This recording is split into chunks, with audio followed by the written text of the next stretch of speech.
لله اعوذ باللہ من الشیطان الرجیم بسم اللہ الرحمن الرحیم۔ سورہ فصلت کی آیت نمبر 39 ہے۔ اللہ ذوالجلال کا فرمان ہے وَمِنْ آیاتِهِ،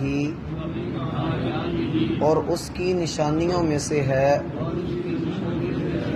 اَنَّکَ، کہ بے شک آپ ترل ارض، زمین کو دیکھتے ہیں، خاشعۃً، بنجر حالت میں، فَإِذَا، پھر جب، انزلنا، ہم نے اتارا، علیہا، اس پر، الماء، پانی، اہتزت، تو وہ لہلہانے لگی، وربت، اور ابھر آئی، ان الذی، بلا شبہ وہ جس نے، احیاہا، اسے زندہ کیا ہے، لمحیی، یقیناً وہی زندہ کرنے والا ہے، الموتا، مردوں کو، انہو، بے شک وہ، علی کل شیء، ہر چیز پر، قدیر، خوب قادر ہے۔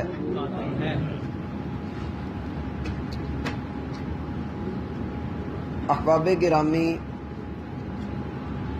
اس رکوع کے آغاز میں اللہ ذوالجلال کے رستے کی طرف بلانے کا انداز اور طریقہ یہ ہم نے تفصیل کے ساتھ پڑھا۔ اس رستے کی طرف بلاتے ہوئے جو بھی شیطانی رکاوٹیں آ سکتی ہیں، اللہ رب العالمین نے ان سے خبردار کیا اور بچنے کی ہدایت کی۔ اب پچھلی آیت سے اللہ رب العالمین کی نشانی کا، اللہ رب العالمین کے تعارف کا آغاز ہوا ہے۔ یہ مختصر سا تعارف ہے، اس کے بعد پھر موضوع کفر اور اس کی اقسام کی طرف اور کفر کی سازشوں کی طرف پلٹ جائے گا۔ یہ آخری آیت ہے اس حوالے سے جو ہمارے سامنے ہے۔ اس سے قبل ہم یہ پڑھ چکے ہیں کہ اللہ رب العالمین کی نشانیوں میں سے رات بھی ہے اور دن بھی ہے، سورج بھی ہے اور چاند بھی ہے۔ رات اور چاند کا تعلق اس اعتبار سے کہ رات کو تاریکی ہوتی ہے، اندھیرا ہوتا ہے، اور انسان کو جس قدر روشنی کی ضرورت ہے اللہ نے اس کا اہتمام کر دیا۔ لیکن رات میں اللہ نے یہ خوبی رکھی ہے کہ یہ انسان کو جسمانی فائدہ دیتی ہے، اس کو نیند کی نعمت رات میں نصیب ہوتی ہے۔ اور دن کے وقت سورج ہے جس میں لوگ کام کاج کرتے ہیں، کاروبار کرتے ہیں، تو اللہ نے دن میں بھی فائدہ رکھا ہے، رات میں بھی فائدہ رکھا ہے۔ بلکہ ایک جگہ پر تو اللہ تعالیٰ نے فرمایا وَمِن رَحْمَتِهِ جَعَلَ لَكُمُ اللَّيْلَ وَالنَّهَارَ، اللہ تعالیٰ کی رحمت ہے، اس کی رحمت میں سے یہ بات ہے کہ اس نے تمہارے لیے دن اور رات بنایا۔ دن میں تم کام کرتے ہو اور رات کو تم آرام کرتے ہو، اور اللہ رب العالمین کا فضل تم تلاش کرتے رہو اور اللہ کا شکر ادا کرنے والے بندوں میں شامل ہو جاؤ۔ تو اللہ رب العالمین کی رحمت، اس کا کمال، اس کا بلند ہونا، اس کا عروج اپنے بندوں کے سامنے بہت زیادہ ہے، مگر وہ اپنے بندوں کے لیے بڑا رحیم ہے، بڑا کریم ہے۔ پھر اس نے یہ بھی خبر دی کہ اگر بندے اللہ کی عبادت نہیں کرتے، یعنی یہ کوئی یہ نہ سمجھے کہ کوئی سورج اور چاند کو سجدہ کرتا ہے تو اللہ رب العالمین کو کوئی سجدہ کیوں نہیں کرتا، یا اللہ چاہتا ہے کہ اللہ کوئی سارے سجدہ کریں۔ ہاں، اللہ یہ چاہتا ہے کہ بندے اللہ کی عبادت کریں، لیکن اگر کوئی اللہ کی عبادت نہیں بھی کرتا تو اللہ کو پرواہ کوئی نہیں، وہ اپنی شان میں ہر لمحہ بلند ہے۔ اور فرمایا فَإِنِ اسْتَكْبَرُوا، اب اگر کوئی اللہ تعالیٰ کی عبادت نہیں کرتا، تکبر کرتا ہے، دور بھاگتا ہے اور اللہ رب العالمین کے سامنے سر نہیں جھکاتا، تو پھر کیا ہوا؟ فالذین عند ربک، اللہ کے جو مقرب فرشتے ہیں، جو اللہ کے بہت ہی قریبی ہیں، عبادت کر کر کے وہ اللہ کے قریب ہو چکے ہیں، وہ تو دن رات اللہ کی تسبیح بھی بیان کرتے ہیں اور کبھی وہ اکتاتے بھی نہیں۔ انسان عبادت کر کے اکتا جاتا ہے، انسان کا یہ انداز ہے، اس کی فطرت ہے کہ یہ کوئی بھی کام کر رہا ہو یہ تھک جاتا ہے، الا یہ کہ وہ اس کی خواہش نہ ہو۔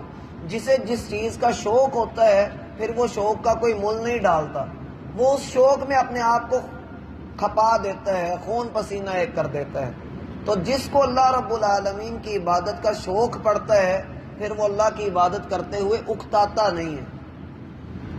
اب دوبارہ سے اللہ رب العالمین ہی کی ایک نشانی کی طرف، اس کے معجزے کی طرف اور اللہ رب العالمین کے وحدہ لا شریک ہونے کی طرف اشارہ دیا جا رہا ہے۔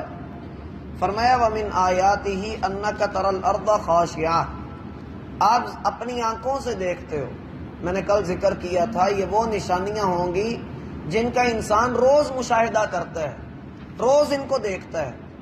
فرمایا کہ آپ دیکھو گے اپنی آنکھوں سے، زمین آپ کے سامنے ہے، آپ زمین کو دیکھ رہے ہو اور زمین بالکل بنجر ہے، خاشعہ ڈری ہوئی یعنی بنجر ہے، کسی بھی طرح کی فصل اس کے اوپر نہیں ہے، نہ کوئی زندگی کے آثار ہیں، کوئی کیڑا مکوڑا نظر نہیں آ رہا۔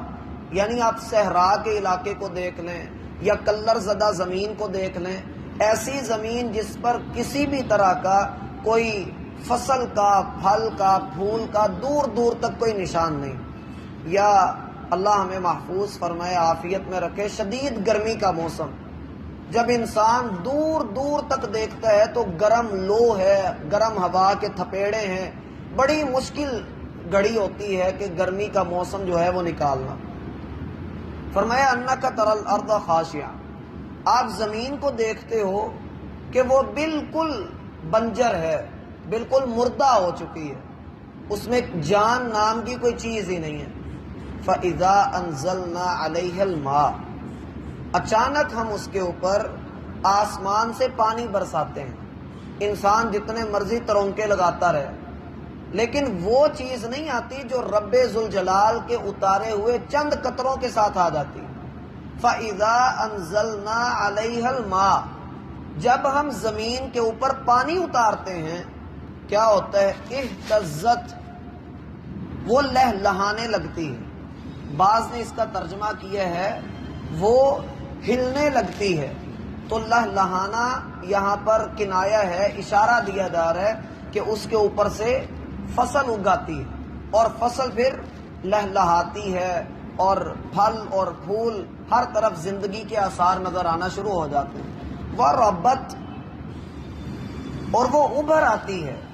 یہ دونوں چیزیں جو ہے وہ اشارہ ہیں۔ اشارہ کس چیز کی طرف؟ کہ پہلے تو زمین سے فصلیں نکلتی ہیں، پھر ربت اس معنوں میں آئے گا کہ اس کے اوپر پھل اور پھول لگنا شروع ہو جاتے ہیں۔ فرمایا ان الذی احیاھا لمحیی الموتى، اب جس نے اس زمین کو زندہ کیا ہے وہی مردوں کو زندہ کرے گا۔ جس نے زمین کو زندہ کر دیا ہے وہی مردوں کو زندہ کرے گا۔ ایک آدمی تھا، وہ ایک بستی کے قریب سے گزرا، اس نے دیکھا کہ بستی والے سارے لوگ مر چکے ہیں، بے آباد، بنجر، ویران بستی ہے۔ اس نے کہا کیف یحیی اللہ الموتى، اللہ ان کو کیسے زندہ کرے گا؟ اللہ تعالیٰ اس بستی کو کیسے زندہ کرے گا؟ اس کا یہ معنی نہیں تھا کہ اللہ کیسے زندہ کر سکتا ہے، بلکہ حیران تھا کہ ہاں اللہ زندہ تو کر سکتا ہے مگر کیسے کرے گا؟ اللہ رب العالمین فرماتے ہیں فَأَمَاتَهُ اللَّهُ مِئَةَ عَامٍ ثُمَّ بَعَثَ، ہم نے اس کو 100 سال کے لیے سلا دیا، اس کے اوپر موت طاری کر دی، نیند اس کو دے دی، 100 سال تک وہ سویا رہا، پھر اللہ نے اس کو اٹھایا، ثم بعث، اللہ نے اس کو زندہ کر لیا اور پوچھا کم لبثت، کتنی دیر سوئے ہو، کتنی دیر تک یہاں رکے رہے ہو؟ اس نے کہا لبثت یوما او بعض یوم، یا 24 گھنٹے یا 12 گھنٹے، یا 24 گھنٹے یا 12 گھنٹے، میں صرف اتنی دیر ہی سویا رہا ہوں۔ اللہ تعالیٰ نے اسے کہا لبثت یوما او بعض یوم فانظر الی طعامک وشرابک لم یتسنہ، اپنے کھانے کو دیکھو، جو تمہاری پوٹلی کے اندر کھانا تھا، تمہارے ٹفن میں جو کھانا تھا، اسے دیکھو وہ خراب نہیں ہوا، اس نے دیکھا وہ خراب نہیں ہوا تھا۔ اللہ نے فرمایا وانظر الی حمارک، اپنے گدھے کو دیکھو، گدھے کو دیکھا تو وہ ہڈیوں کا پنجر بن چکا تھا، گر چکا ہے، ہڈیاں بوسیدہ ہو چکی ہیں۔ اللہ تعالیٰ نے فرمایا اب اس کی طرف دیکھو، ہم کیسے اس کی ہڈیوں کو جوڑتے ہیں اور پھر ان کے اوپر ہم گوشت چڑھاتے ہیں اور پھر اس کے اوپر ہم کھال چڑھاتے ہیں اور کیسے ہم اس میں روح پھونک کر اس کو زندہ کھڑا کر دیتے ہیں۔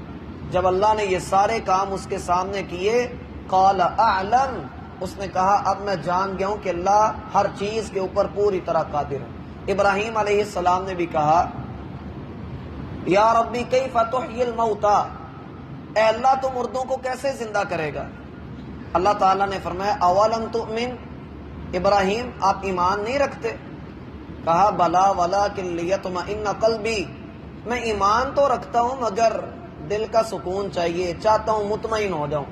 اللہ تعالیٰ نے فرمایا فخذ اربعۃ من الطیر فصرهن الیک ثم اجعل على كل جبل منهن جزءا ثم ادعوهن یأتینک سعیا، 4 پرندے لو اور ان کو اپنے ساتھ مانوس کر لو۔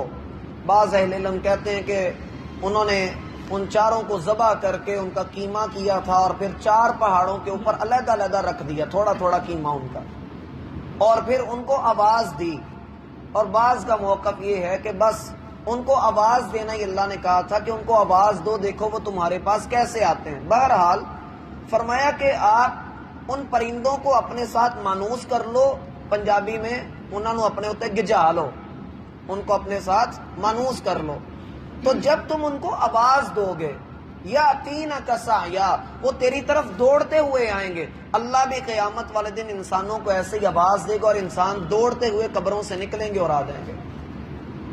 فرمایا ان الذی احیاھا لمحیی الموتى، اللہ تعالی جس طرح سے اس زمین کو جو انسان سے کئی حصے بڑی ہے، اللہ جب اس کو زندہ کرنے پر قادر ہے، اللہ بنجر زمین کو زرخیز کر سکتا ہے اور ایک مٹی میں سے اللہ طرح طرح کے پھل پھول اور اس میں قسمہ قسم کے ذائقے رکھ سکتا ہے، تو پھر انسان کو بھی پیدا کرنا اس کے لیے مشکل نہیں ہے۔ وَهُوَ إِنَّهُ عَلَى كُلِّ شَيْءٍ قدیر، وہ ہر چیز پر پوری طرح قادر ہے، کوئی بھی چیز اس کے قبضہ قدرت سے، اس کے اختیار سے باہر نہیں ہے۔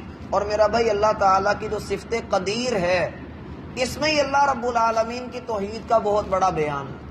وہ اس طرح سے کہ کوئی بھی انسان جتنی چیزوں کے بارے میں جانتا ہے، آپ جتنی چیزوں کے بارے میں جانتے ہیں، آپ ضروری نہیں کہ ان پر قدرت بھی رکھتے ہوں۔ مثلا آپ ہوائی جہاز کے بارے میں جانتے ہیں، سب کچھ جانتے ہیں، لیکن آپ میں سے کوئی ایسا ہو جس نے ہوائی جہاز اڑایا ہو؟ کوئی نہیں ہے نا؟ کیوں جی؟ کسی نے نہیں اڑایا۔ ہم جانتے تو ہیں مگر اس پر قدرت نہیں رکھتے۔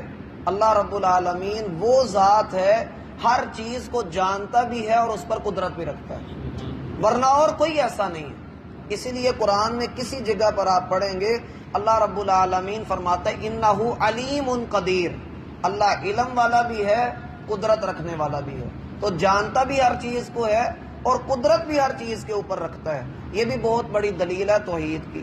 تو اصل بتلانے کا مقصد یہ ہے کہ اللہ سبحانہ و تعالی مردوں کو زندہ کرنے پر خوب قادر ہے، اگرچہ انسان انکار کرتا رہے۔ اللہ تعالی ہمیں سمجھنے